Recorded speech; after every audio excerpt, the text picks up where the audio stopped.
Mercury, in his role as one of the gods, had access to Jupiter, Zeus, on high, and to Pluto in the underworld. And nobody else had access to those. I mean, if you went down to visit Pluto, you generally didn't leave. You had to stay there. But Mercury could go from the the depths of the unconscious to the heights of the superconscious, and anything that runs between the subconscious and the superconscious has to be our consciousness. So he's far from a minor god. This is a big deal.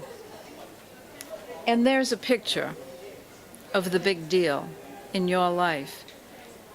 And if you can own it, if you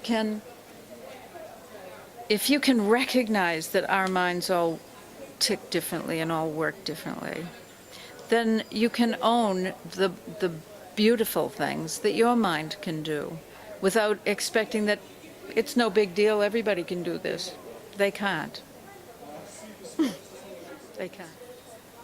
And that's what I mean, that if you know someone's learning style, and you can look up anyone in this book, you can look up Theresa May, you can look up the Dalai Lama, you can look up anyone and have an encapsulation of their consciousness, use it, that make it absolutely unequivocal.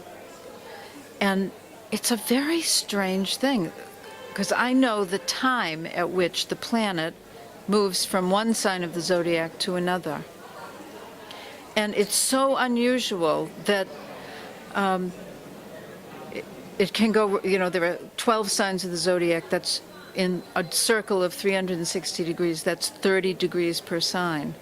And a planet can move right up to 29 degrees, 59 minutes, and the next moment it's costumed differently. Mercury is costumed differently, and it's got a totally different demeanor. And the fact that it is an absolute cutoff at that point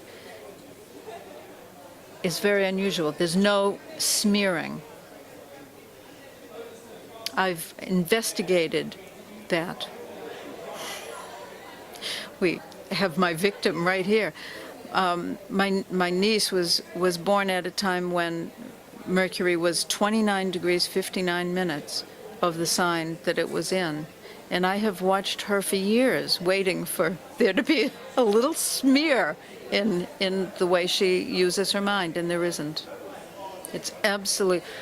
I don't know how this works.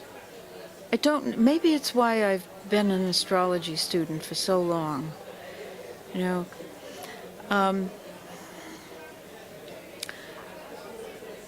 If there were 6,000 years of accumulated data in any other field that people have studied,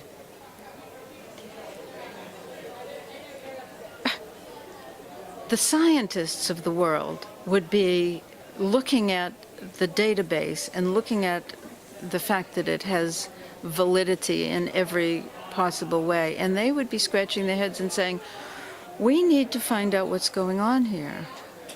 And they don't. And I know that as a person with one foot in each camp. And I'll always be a scientist, no matter what I'm doing, and I can't imagine myself turning away from the study that I'm in, but just expanding upon it. And I feel really done to that other scientists are not there saying, it obviously works, we have to find the mechanism by which it works. I would like to know the mechanism by which this works. I have a few theories, two of which are written in the last chapter of Fish Can't Climb Trees. One from the side of art, one from the side of science. And I don't know how it works. We need some help, though.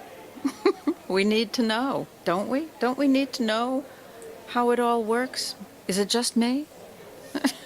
To actually have that there isn't, we don't know about a type of energy, a type of force that can act over that kind of distance.